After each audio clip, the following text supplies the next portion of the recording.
Hi hello எல்லாருக்கும் வணக்கம். இன்றைக்கி நம்ம இந்த வீடியோவில் என்ன மருத்துவ செடி பார்க்க போகிறோன்னா மணத்தக்காளி கீரை. டுடே டிஃப்ரெண்ட்டாக நம்ம இந்த கீரையை வச்சு ஒரு ரெசிபி பண்ண போகிறோம். எஸ், குக்கிங் வீடியோ ஆட் பண்ணியிருக்கேன், மறக்காமல் பாருங்கள்.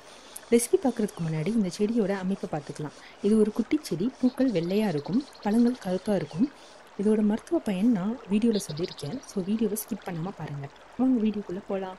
நம்ம இப்போ மணத்தக்காளி கீரை பக்கோடா செய்ய போகிறோம். அதுக்கு தேவையான பொருட்கள் வந்துட்டு நான் சொல்லிடுறேன், டிஸ்கிரிப்ஷன்லேயும் போட்டிருக்கேன், நீங்கள் பார்த்துக்கோங்க.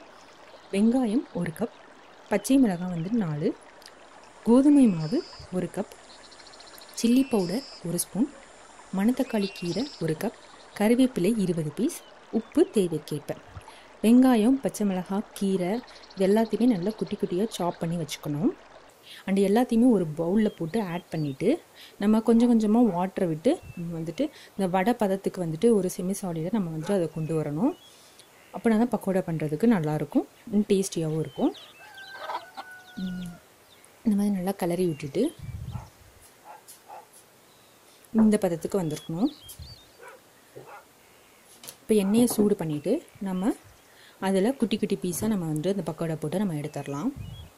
இது நம்ம கீரையை வந்து தனியாக சாப்பிடும்போது நம்மளுக்கு வந்து கசப்பாக இருக்கும். பட் இந்த மாதிரி செஞ்சு சாப்பிடும்போது அந்த கசப்பு தெரியாது நம்மளுக்கு. ஸோ பொன்னிறமாக வந்தோம்னா நம்ம எடுத்து சர்வ் பண்ண ஆரம்பிச்சிடலாம். இப்போ நான் இதோட மருத்துவ பயன்கள் பற்றி சொல்கிறேன். இந்த கீரையை வந்து சமைச்சும் சாப்பிடலாம், இல்லைன்னா அதை வந்து இலையை வந்து இடிச்சிட்டு நல்லா அந்த சாறை எடுத்து குடிச்சிட்டு வர நம்மளுக்கு பாடியில் இருக்க ஹீட் அண்ட் வாய்ப்புண் வந்துட்டு ஆறுது. இந்த கஷாயம் செஞ்சு குடிச்சிட்டு வந்தால் நம்மளுக்கு வந்துட்டு கோல்டு அண்ட் கஃப் வந்துட்டு சரியாயிடும், அதாவது சளி அண்ட் இருமல் வந்துட்டு. அதே மாதிரி குடல் புண்ணுக்கெலாம் வந்துட்டு ரொம்ப நல்லது, அண்ட் கண்ணுக்கும் ரொம்ப நல்லது. இந்த கீரை வந்துட்டு நம்மளுக்கு கடையிலே கிடைக்கும், அண்ட் தோட்டங்கள் அதுவாக வளர்ந்துருக்கும். இதோட என் வீடியோவை நான் முடிச்சுக்கிறேன். நெக்ஸ்ட் வீடியோவில் இன்னொரு இன்ஃபர்மேஷனோட வரேன். Bye bye friends, take care.